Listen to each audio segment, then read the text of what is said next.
Hey everybody, it's Dr. May. How are you? Well, I hope you're good. Today I wanted to go over a video about understanding our survival responses, right? So our human body is made in a very ingenious kind of a way, right? We're meant to adapt to all different kinds of conditions, whether things are good or whether things are stressful or even life-threatening.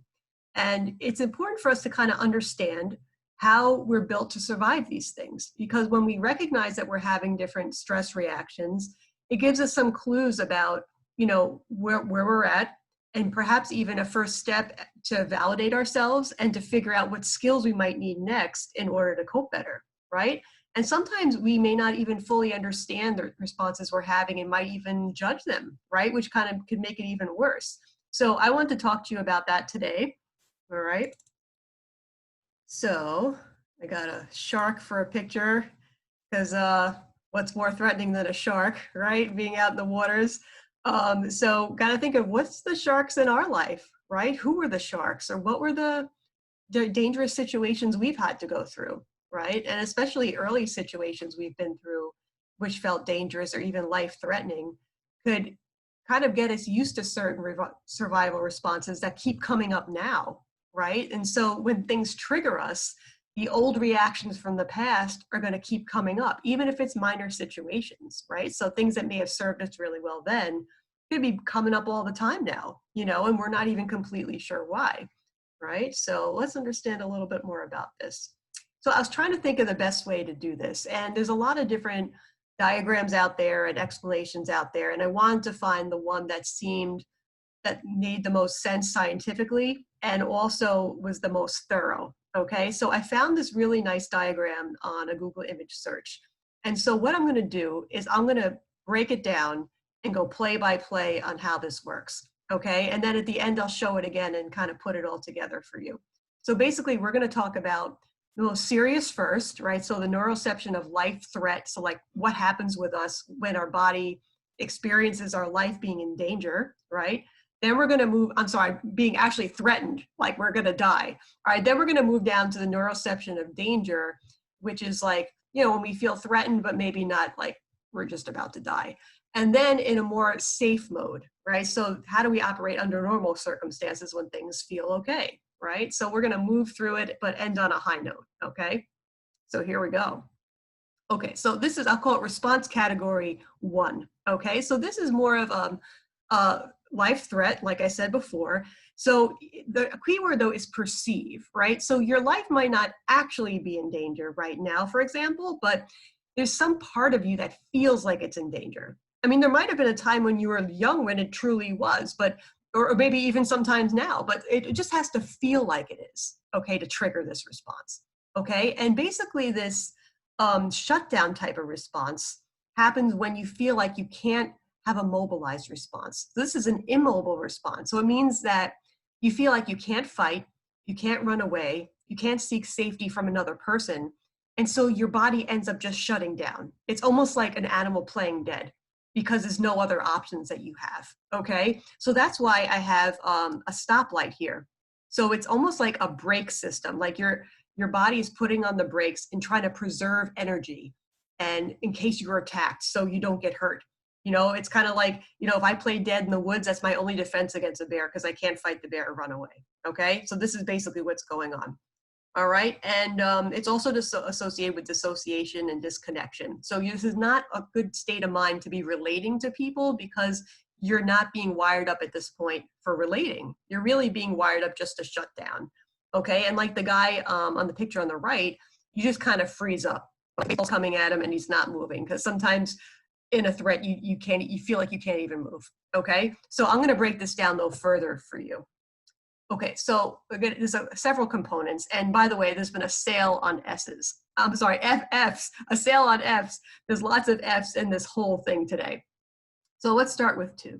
So there's freeze and fold, okay?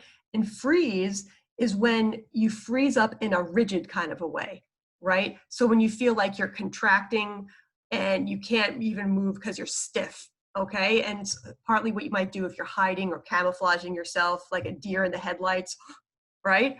Okay, on the other hand, there's also an immobile response called a fold response. So it's kind of like that guy in the picture where it's more of like a floppy immobility, right? You're kind of like soft, but just kind of collapsed. Sometimes they even call this a collapse response. When you feel like you can't drag yourself out of bed, or you're just in a really slouchy, depressed, shameful mood, that's kind of like the fold response, okay? And like I said, on the top it says withdraw. So it's not really a good time to feel like interacting with people most of the time. You usually feel like self-isolating or like hibernating. So it's almost like coming from an animal point of view, like what would an animal do? They just like hide away, right? And not really get out there and do their usual thing. Okay, so the model here, in terms of me versus other people, is like, I feel okay. Like, I'm not a bad person, but I feel like there's a huge threat on the outside. So other people are not okay, right? So they're so dangerous that I have to just preserve myself. That's why the thumbs up, thumbs down on the left. Okay, so let's go to the next few, okay? So again, more Fs. So we have a faint and feigned death response, which is in the middle. So it's again related to that shutdown. Ever feel like you're just like dead inside, whether you're just depressed or numb, or you just feel like lifeless, like the life energy just drained out of you, right? So that's related to like a faint or a feigning death. Like you're almost feeling dead, okay? And it's a really uncomfortable feeling for sure. But I'm going out of order a little bit. So on the left, I added an F myself. I hope you don't mind. I'm up for brain fog, okay? Because cognitively what happens is that you're feeling kind of spaced out, okay? In this frame of mind, it's hard to think clearly. It's hard to reason and plan ahead and make decisions, right? Because your thinking brain isn't really online, your prefrontal cortex, okay? So you're just feeling like your head's in a cloud, all right? Also associated with this, responding to a fear of life threat thing is fragmentation, okay? The other F on the right. So this is what happens when you feel like you're dissociating, right? In this kind of frame. So if you're so threatened that you can't be here right now, your mind takes off and goes somewhere else, right? So you kind of leave the moment, and you kind of might split off the experience and just to preserve your emotional sanity, right? So everyone has different parts of self, okay? And I have a parts of self video that kind of talks about some of these parts, which actually are kind of related to these survival responses. But we all differ in the degree of integration of the parts and the degree to which we caretake them and care for them and have them work together and respect them and listen to them, right? So that's in a healthier sense. But on an unhealthy sense, like in this threat response here, the parts may not even know each other. They may hate each other. They might fight each other. They might want to destroy each other. Okay. And that's the unhealthy fragmentation that can result when you have these life-threatening experiences. But your brain is basically just doing it to help you survive. Okay, so you might be really upset about the fact that you zone out or that you dissociate or there's different parts of yourself that are very different that keep popping out. But basically it happened initially just to help you through a really challenging experience. Okay, so just try to validate that, even though you still need to work and deal with that right now. Okay, it's also related to derealization and depersonalization. So just like not even feeling like you're real or that you're here or feeling like you're kind of disconnected from your body, like all that stuff happens too. All right, okay, so we're going to move to the next response category. Okay, so this is like the yellow light. Okay, this is a mobilized response to threat. Okay, so it's not necessarily that it's life threat, but there's some kind of danger that I'm perceiving in the environment. Okay, it could be physical danger, it could be emotional danger, it could be some kind of emotional threat to myself or my well-being. Okay, so this is, like I still am capable though of moving away from it by fleeing or fighting back in some way or by friending, or so to speak, by interacting with somebody else for support. Okay, so I'm kind of revved up. This is like a sympathetic nervous system response. And it's something I can do something about it. That's why I say on the bottom, I can. Whereas the other one is more like an I can't. Like I can't do anything. I can't move. I can't fight. I can't do anything. Right? But this one's an I can response. It's mobilized. And there's variable degrees of presence and connection. So sometimes I might feel like I'm kind of in the moment, but other times I might be like a little distracted or somewhere else. Okay? All right, so let's break this one down some more. Okay, so fight, right? So remember fight or flight? I'm sure you've heard that before. So this is when our, our inner, fighter comes out. For myself, I think of it as my inner bodyguard because I usually want to jump up and defend myself. Okay, so the action is, based on the fact that I feel like I'm okay, but you're the big problem out there. You're the threat, and I got to fight you off. Okay, so that's where the thumbs up, thumbs down come in for this one. So I basically want to attack the source of the threat. I want to kill it off. I want to belittle it. I want to intimidate. I want to, do something to reduce the power of that thing that's threatening me. Okay. And that's the adaptation I'm trying to take on here. Okay. At times I might be very reactive and emotional mind, kind of angry, aggressive, it can be very extreme. If it's toned down, it might look like something like assertiveness or being a leader, or being confident. But if it gets overboard, it looks like you have a major anger management problem, right? If it gets physical, you could start getting yourself arrested in certain cases. You got to be careful, right?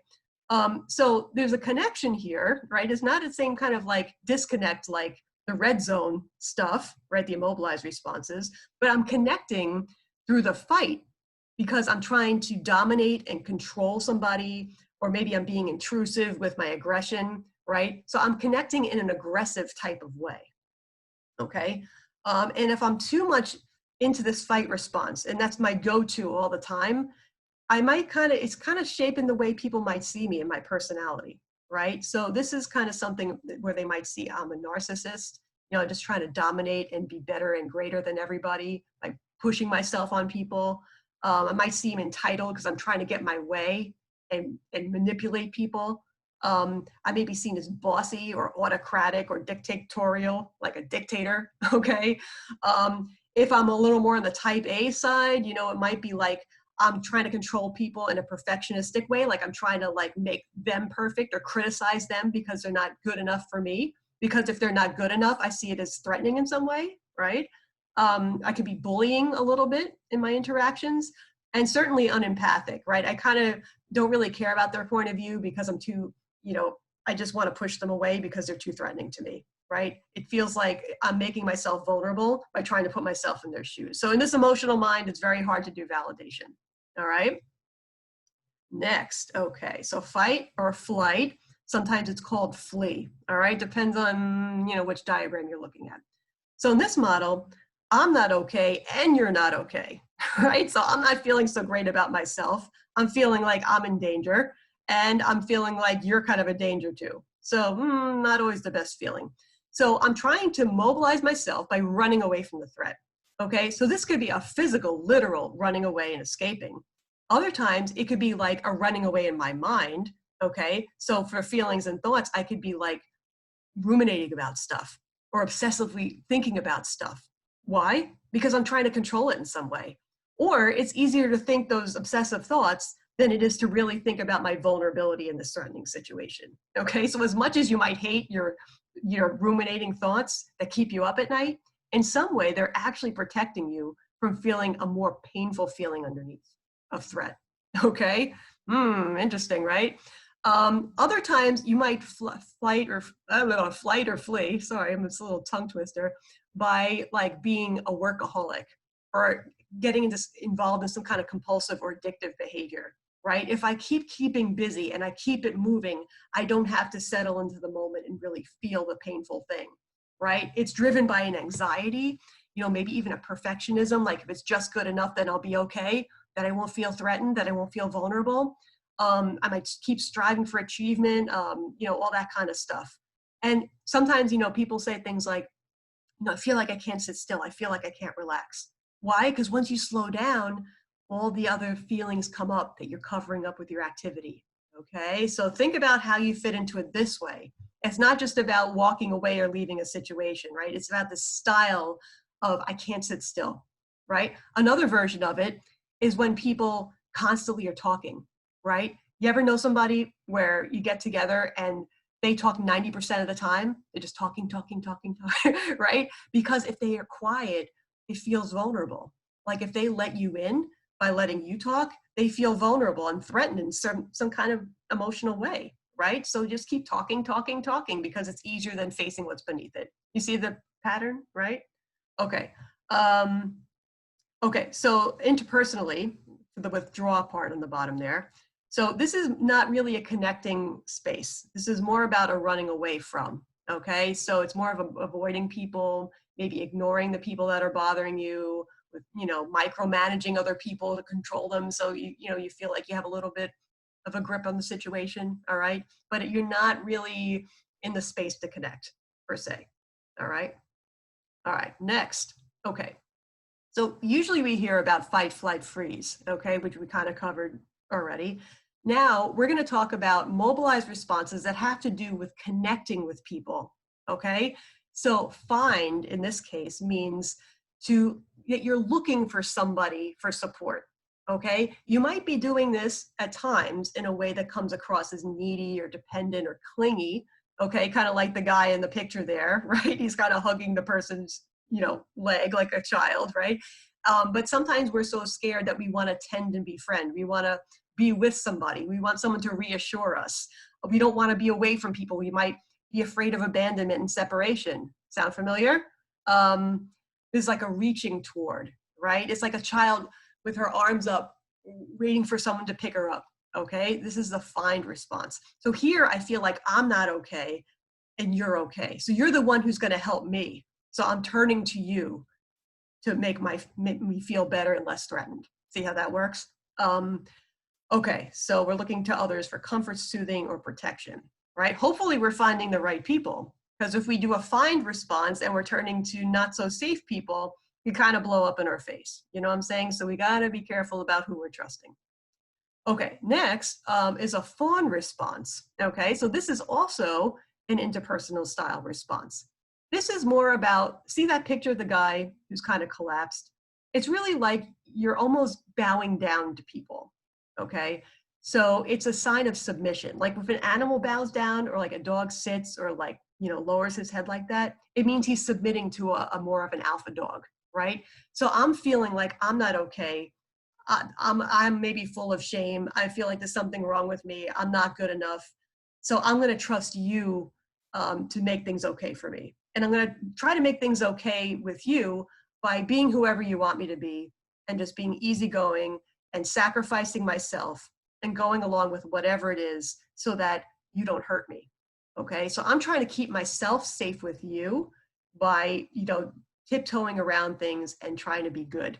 Okay, so the problem with this is there's like a loss of self. Like it's like a prostitute archetype. I'm sacrificing myself if you would only take care of my needs and be good to me. Okay, so seeking safety through acquiescing, right? This is also like a lack of self-respect. Like, so if I am in this mode, I probably a lot, especially, and it's my style in relationships, I might need to use a DBT fast skill for self-respect effectiveness, right? So here, if I'm in the fawn space, if I'm scared, like, because I feel like I'm not okay, I'm not good enough, I'm not worthy of connection. So therefore, I'm scared to speak my mind. I'm scared to say no. I'm scared to stand up for my values, right? So I'm not really feeling so great about myself. That's why it says I'm not okay. And you're okay because I'm trusting that, maybe you'll like me. Okay, I'm trying to like put all the goodness in you instead of taking some back for myself. How might it look? Sometimes you might be in a more of a codependent style when you're in this fawn mode, like a people pleaser, too compliant, caring a little too much, or trying to please everybody, approval seeking. It's kind of like, I hate to say the term, but kind of like an ass kisser, right? Because why do we do it? Why are we getting to that teacher's pet ass kisser mode? Because we're trying to gain the favor of somebody who has a lot of power over us so that they don't abuse their power toward us, okay? And we could also end up being a doormat, right? We could allow ourselves to be taken advantage of in exchange for possible safety. But in the end, like, think about the self-respect. Like, you're never really going to feel good about yourself if this is a long-term strategy. It's not sustainable, all right? Okay, so finally, we've made it to response category 3. Okay, so this is the green light. Okay, this is what we're hoping to be in most of the time. If you've ever heard the term window of tolerance, like, this is kind of the window of tolerance, right? When we're feeling relatively safe, we're in the green zone, right? And what happens when we feel safe? We're able to feel connected to people in a relaxed way. We're able to feel like we could just be. we could stay present and in the moment. We could enjoy, sleeping. We could sleep easily. We could eat easily. We could procreate easily. We could explore the environment, right? We have so much more freedom to just be ourselves and to connect with others. Okay, so this is the mode we're trying to aim for most of the time.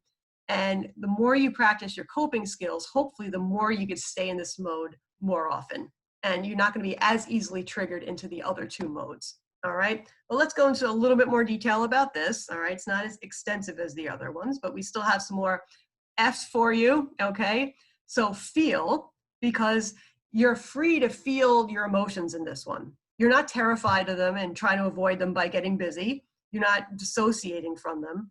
They could be present and you could be in the moment with what you're feeling. Okay, you have the freedom because you're able to do what you want. You're able to connect how you want. You're allowed to experience different thoughts and feelings without losing it, right? Food, because you're calm enough and comfortable enough to eat, especially with people, okay? You could enjoy and play and have fun, right? You could have a good time today. You don't have to worry about too much stuff. And friends, obviously, because you're free to feel more connected to others. In this mode, hopefully we're having some more healthy social interactions, right? When they're not so healthy social interactions, they could be triggering and trigger us into the other, mobilized and immobilized threat responses. But here, when we're comfortable with people and we're comfortable with ourselves, we could kind of be more of a cooperative mode and interact and have a good time, okay? This is also associated with, going back to feel for a sec, with emotion regulation. So you're able to delay gratification, control your impulses, modulate your emotions, express them in a, assertive and appropriate way. And also you can enjoy activities. They talk about it's easier to read, meditate, pray, and this kind of a mode. All right. So let's go back to this original diagram one last time. So now that we went over it, so obviously we're trying to stay in the bottom as much as we can with safety. But if we do move into the other modes, the idea is not to stay there too long, because the stress of being there literally wears and tears at our system, physically and emotionally, right? So we have these threat responses, but we're really meant to move through them more easily. Like they're supposed to come when we need them to help us adapt, and then move back to a perception of safety when the threat passes, right? So the stuckness becomes a problem. So we have to use our coping skills. DBT skills can help a lot for emotion regulation, stress tolerance, and other things, so that you could move down that curve from the life threat to the deactivation or discharge, like getting rid of that, charged up stressful energy, and back to, a comfortable, present moment, relaxed mode. Okay. All right. So I hope this clarified it a little for you. I know it even helped me to do it. It helped teach me some extra things that I didn't know before. I really like that diagram. So use it to validate yourself and to give yourself some ideas about where you need to cope next. Okay? All right. Thanks for listening, and I'll see you again soon. Bye.